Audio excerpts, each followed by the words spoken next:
Hello students, here is the question. Here we need to match the options of list 1 to the options of list 2, and list 1 encompasses industrial processes and list 2 encompasses applications. Now this is a factual question because we need to know what all these processes are. I'll just give you a brief explanation of all these.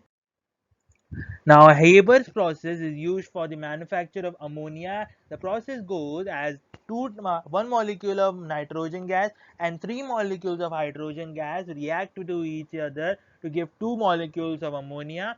Now, Ostwald's process is used for the preparation of HNO3 by catalytic oxidation of NH3. The contact process is used for the preparation of H2SO4 using V2O5 catalyst, and Hall-Herold process is used for aluminium extraction.